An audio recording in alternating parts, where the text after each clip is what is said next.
to Let's Talk Money with Wendy Silebi. I'm excited to introduce our guest for this segment. Her name is Ketso Moorosi Nakedi. She's a clinical and forensic psychologist, managing director of KJM Health Wellness. Well, Ketso, welcome to our podcast. Thank you so much, Wendy, for inviting me. Okay, who is Ketso? Please share with us where you were born, your upbringing, anything that you want to share with us about your upbringing. Okay. I was born in Johannesburg, but grew up in Bloemfontein, precisely in Bochabela, where I went to my lower primary and higher primary. In high school, I went to Moroka Boarding School in Tabanchu. After Moroka Boarding School in Tabanchu, I came to Johannesburg during 1976 riots, where I met somebody like you, Wendy Silebi. We're in the same school at Tarrant College. And then at Tarrant College, you and me and Cookie and the others, we went to Swaziland, where we furthered our GCE, O-levels, education. From there, 1998, then I had to go to France Yeah. and to study psychology. Yeah, you left me, go Swaziland, and you went to France to study psychology. Yeah, you were supposed to come with me and you Yeah. didn't want to because you wanted money. Yeah. Yeah. Okay. Money is good, right? Good. Yeah. So maybe let's talk about your upbringing. I know you stayed go Orlando West, and your home used to be black and white. The kitchen tiles, everything. What was that all about? It was all about I think I call it a belief system, right? It's a belief system, and that is intertwined with the cultural system at home. Orlando Pirates was born at my granny's place, Maslogelo. So they used to have their meetings back then when Orlando Pirates or black people were not allowed in white hotels. So they didn't have venues to have their meetings, like you can go to Beachwood and then you can go to different venues. But the venue was at Mama's place. We call Okay. her Mama. Yeah. So the Kezamotawungs, the Jomosonos, they grew up in my granny's place. Awesome. So yeah, that's a little bit about Ketso. And for those who'd like to know further, her mom is the number one. She's known as the number one supporter of Orlando Pirates, and we'll end it there. So Ketso, you just mentioned that you went to France. What did you go and study? Go France. And I mean, even in my introduction, I said you are a clinical and forensic psychologist. Please tell us a little bit more Okay. about that. I went to France because I got a scholarship, right? A friend of ours that we went to school together with you, Boutikale, got a scholarship for me from the French government. And then I chose psychology because I always liked people. I always had interest in helping other people. I always had interest in listening to other people. I always knew that as a Christian, it's a plus for me because it brings me closer to other people. So I studied psychology. That was my first choice. Okay. But now you studied psychology, forensic. Can you explain the forensic part? Doesn't mean you are a police woman as well, or hey, for to your rooms. Forensic psychology is very interesting. I studied that at Pretoria University when I came back from France. Oh, I was a okay. lecturer at MEDUNSA. Okay. We are a handful, if we are not 5 people, who had the real certificate in South Africa. Otherwise, you have clinical psychologists who can do forensic work. But Okay. for me, I have the qualification Okay. of doing that. It's about a road accident fund. You know, when people had accident, I had to write reports for them to get money, Okay. for them to get different treatment. I referred to social workers, to neurologists, Okay. to physicians. And then also I can say a person is no longer fit for work. Okay. No, thanks for that, Ketso. All right. When we were growing up, right? Yes. Nalwena. Yeah. People were afraid to see psychologists. When somebody was seeing a psychologist, hey, we would think, no, there's something wrong with that person. Is that still the same today, or have things changed for the better?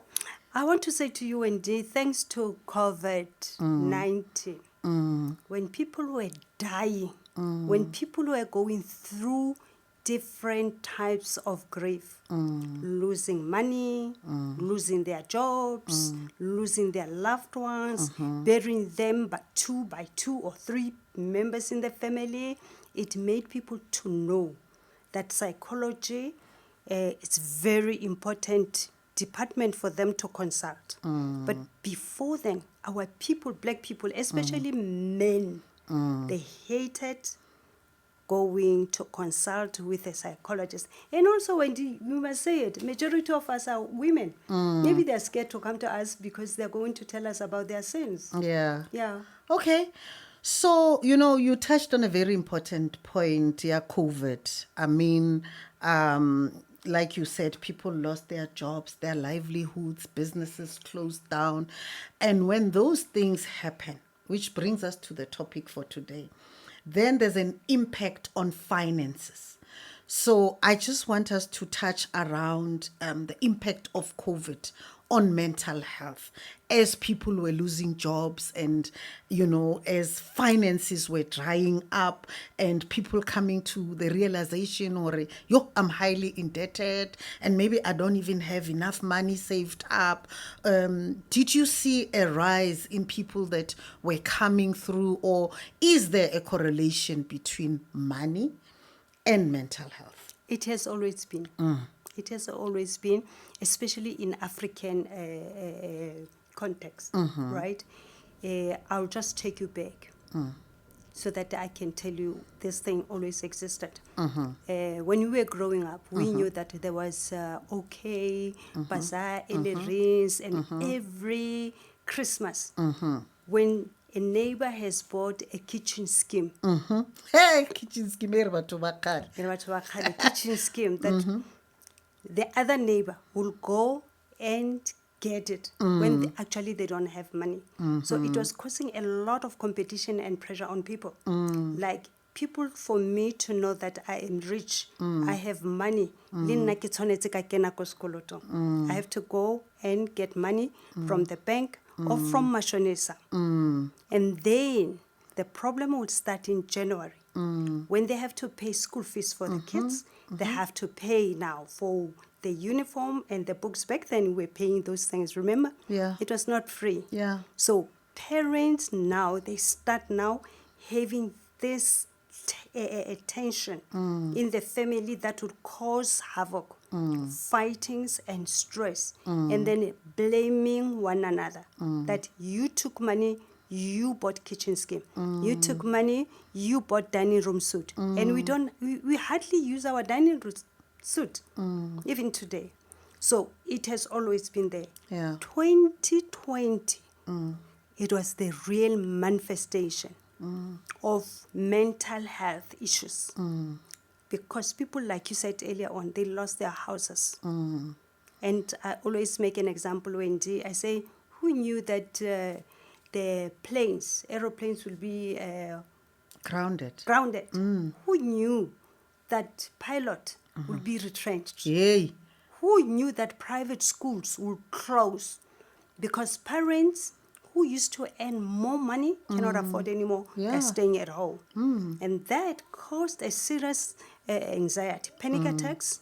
And then that panic attacks, a lot of them started drinking. A lot of them started taking drugs. Yo. And they committed suicide. Wow. Because they couldn't handle the stress that there is no money to pay electricity, to pay for the kids. And their kids also, they were also absorbing parent stress because now they have to leave private school to go to government school. Oh my and they're not goodness. used to that. They have to go now using public transport. They cannot be dropped off. Hey. Now it's no longer about stress only. Acute depression. They drowned into depression. Most of them started drinking, taking drugs, fighting. And that also triggered the most important disease that we know. Majority of people don't want to associate with bipolar disorder. It triggered mental illness. Those who had underlying, now it became exposed, and now they couldn't handle it. If they had just 10 rand or they have 100 rand, they go and spend it on drugs Sure. and alcohol just to forget their miserable life, because now they cannot undo what is happening at that moment. Also, our black people never, I like saying black people because I'm black windy, right? I know my community better than the white community. Yeah. So it's not about any other thing, but it's to be real, because I grew up in Soweto, and I am a black child, Right. and a black woman. Right. Yes, and at least I can make the difference between white and black, because I also grew up with white communities. Yes. I know their abnormalities as well, because I was there Right. for 12 years living with them in France. Yeah. That's not a nice place to be. But I'm saying this because we never saved for rainy days. Like you said earlier on, when we have birthday parties, what do? We go all out. But that birthday party is only for 5 hours. The next day, you don't have money. And what comes up? Now you start having all kinds of anxieties, worries, panic attacks. Yeah, and for someone that's watching this, indeed, what we are highlighting about money and mental health is that we need to learn some money principles that are very, very important, that are the building blocks of us preventing to have mental illnesses, because lack of money, as Ketso has already shared with us, triggered a whole lot of things. So COVID literally exposed us to things that we never thought we would experience. And I think one of the great things that Ketso mentioned here is saving, to say we never planned ahead. No one anticipated that we would have a pandemic.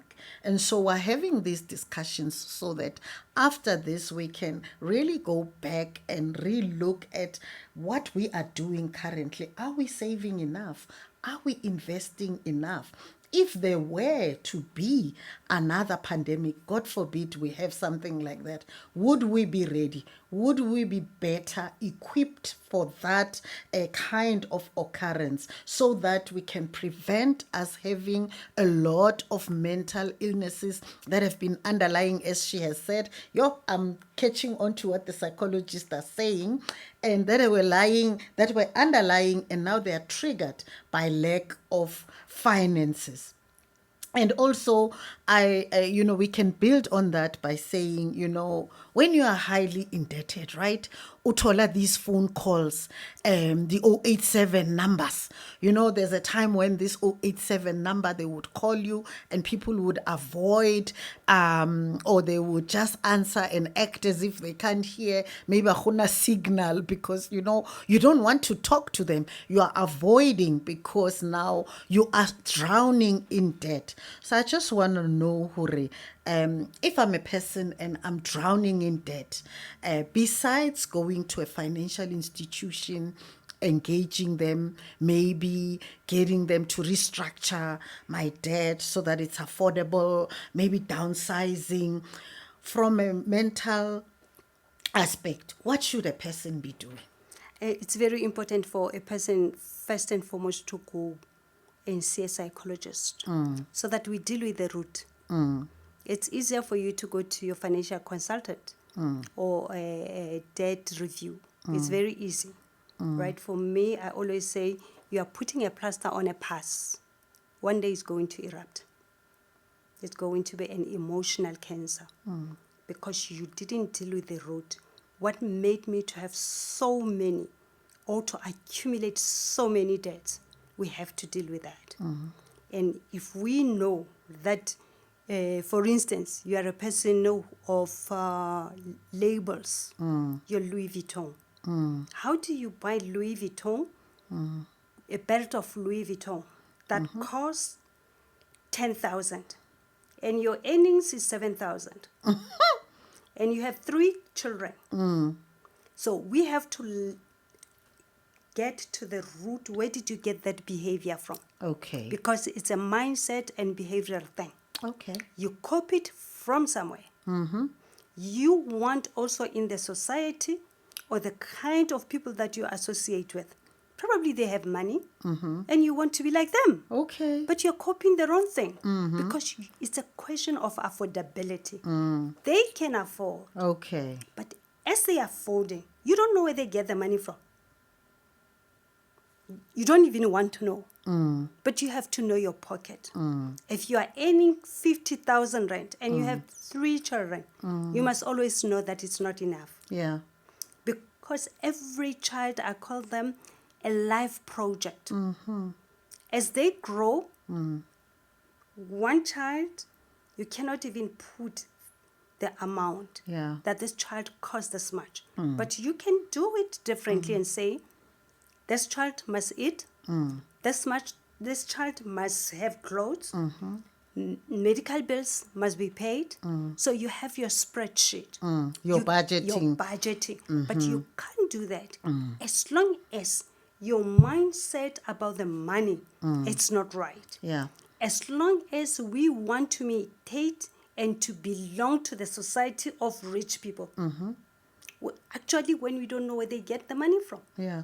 But then, Ketso, is it not about, probably I grew up poor and I purposed in my mind, Kore, when I start working or accessing money, I don't ever want to experience what I experienced as I was growing up.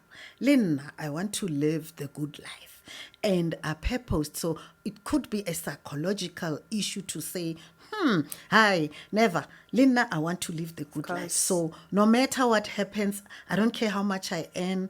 I don't care about the bills. I'll see them. I need this belt. I want this belt. How do we then, get people to start thinking differently and looking at things differently, taking that background into account? I like 2 words that you used. You said, I don't care. For me, if you come to me, as soon as you say you don't care, I say you don't love yourself. Okay. You must be able to take care of yourself. Okay. Your mindset, your emotional, your physical, your spiritual. It's a holistic approach that I use, right? You must know exactly who you are. If I am earning 10,000 rand, it's enough for me. All of us, I can say all of us, I don't even say 99.9%, we grew up as black people in poverty. So your poverty is not different from mine. Okay. It's the same. Okay. It depends on how you analyze your poverty and how you say, I know. I didn't have shoes. For me to have shoes, I have to go to school or I have to start business, right? And business, it doesn't mean you won't go to school, right? Other kids that we grew up with, you know that they were selling oranges, they were selling sweets, they were selling all sorts of things just to Make ends augment their family finances so that they don't put pressure on parents on saying, I want sneakers. They will save that. There were money boxes, Wendy, Yay. back then. So we'll put that, because parents will say, you are 4 kids. So if I buy sneakers for you, I have to buy for all of them. So we knew how to start our small businesses as children. Yeah. So I always say, it's the mindset, how you approach the money, how you approach your past. Your past you must learn from it. there are good learnings that I didn't have shoes, Wendy. So for me to have shoes, I start a business, or I go and work, or I just focus on my schoolwork, so that I will have budget for my shoes. You're talking about shoes. You and me, we like shoes, right? Oh, we We love love shoes. shoes and handbags, right? That's us, right? And fine things, that's us, right? We don't just eat anyhow. We grew up together, and we knew that education was the only thing after 1976 that would take us out of this. Yeah. We didn't steal. We didn't become prostitute that we call slave queens today. But here we are, because we know who we are because of our anchor. Yeah. We have to bring that on board as well, Wendy, that as children of God, we became born again at a tender age. And we had people like Franche Compte, Ketlamtembu, Pule Pule, and Sabelo. Those were our leaders. They used to sit down with us and teach us the values and principles of life. Yeah. So that's why we are rooted. As long as we take God out of this money issue, we take God out of this psychology issue, we take God out of this poverty, we are doomed. It will be the cycle. You'll be talking about money, I'll be talking about money, but actually we are not addressing the most important thing. Okay. The behavior of money, the behavior of our mindset, the behavior that we have towards poverty, and what is that we want to emulate?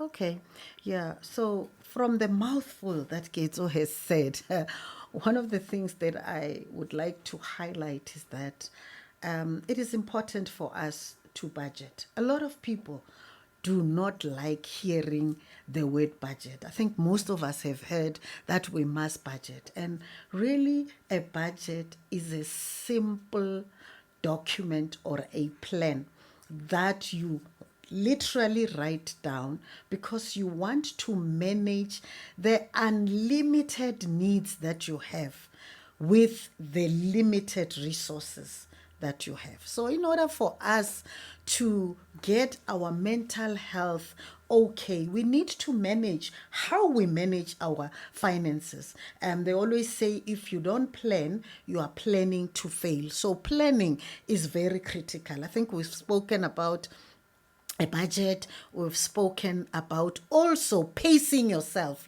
setting goals, setting your own goals so that you are not competing with your neighbors. I love using the analogy of race horses. If you look at race horses, they kenya di blinkers. There's a reason why they put blinkers on them. The blinkers, they say that horses have got peripheral vision, which means that they can see to the side, to the back, and so on. So the blinkers are there to keep them focused on the goal. On race day, badi kenya di blinkers, and then badi kenya into 10 styles.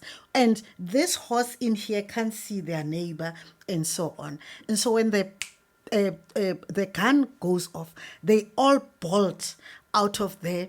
They're running towards the mark. You'll never see a horse in say, my neighbor, I wonder what the hooves or whatever. So they are really focused.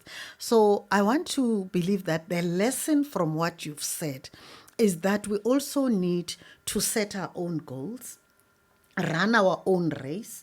That's one of the ways where you reduce the competitive spirit. When you see your neighbor doing something, you don't want to do it luena because you understand where you are coming from.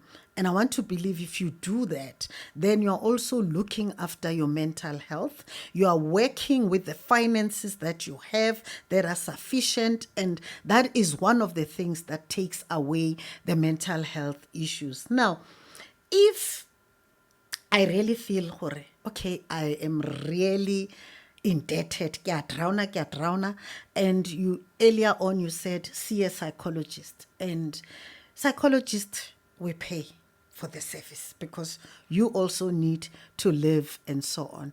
And maybe I'm unable to afford the services of a private psychologist, what other avenues are available for me?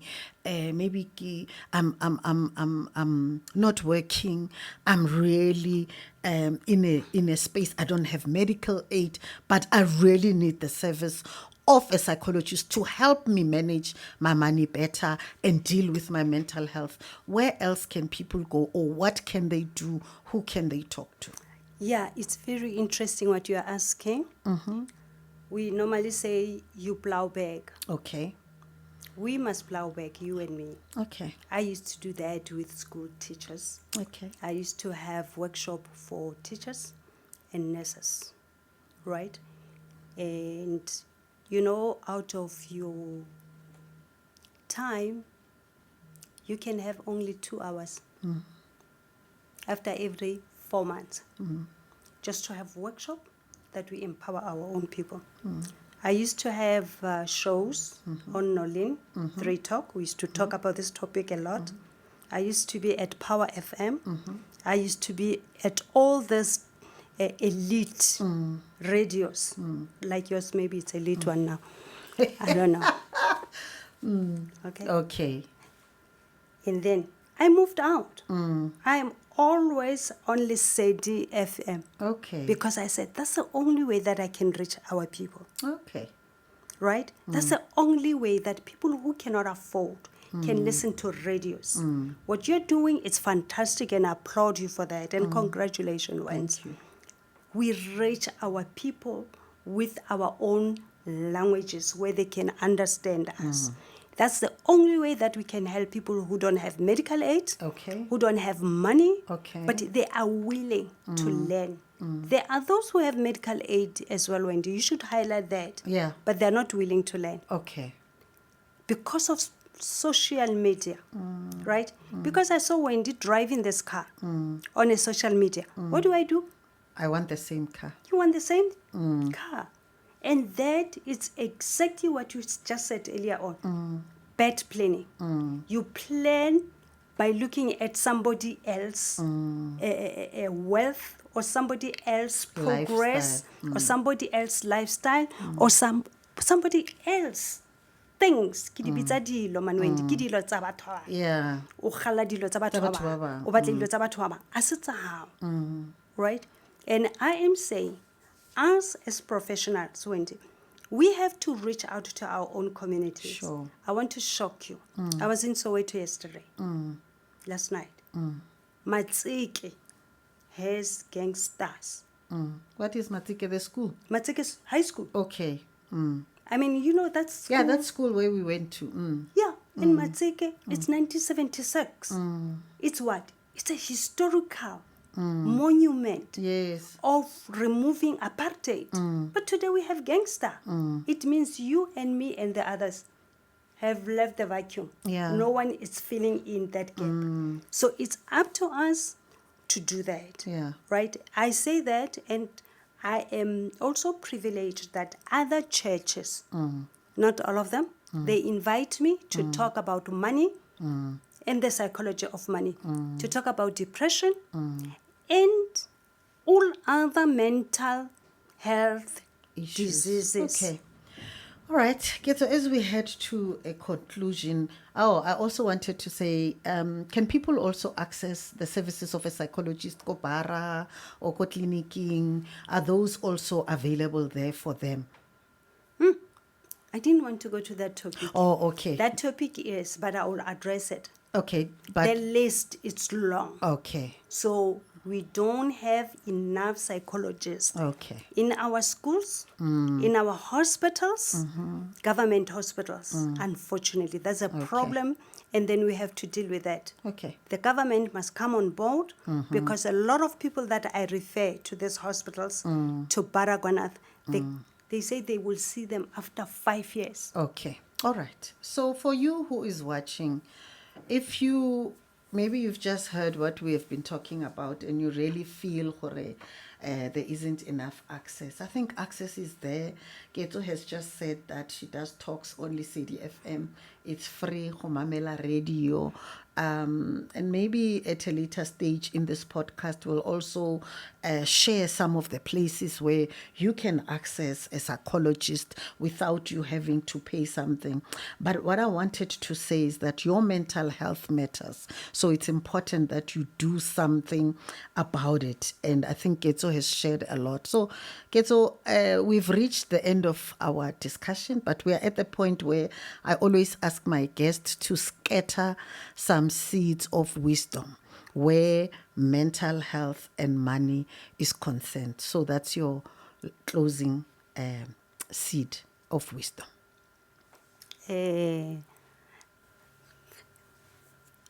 Can I just say something Sure. about myself? All right.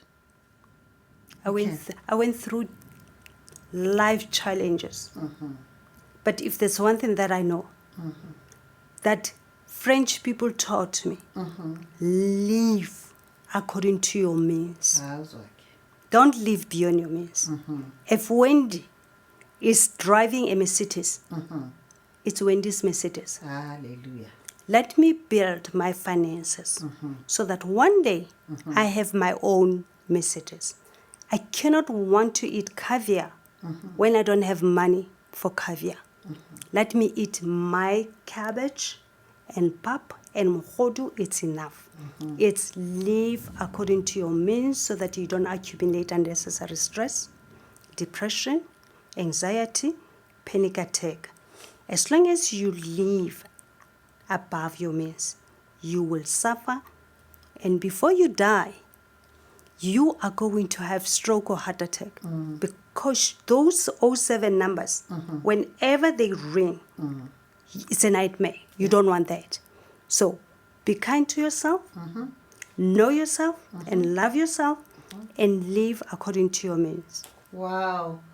That has been an awesome sharing of how we can avoid having mental health issues that are related to money. The trick here is for us to manage our finances well, and it is indeed money and mental health issues are related.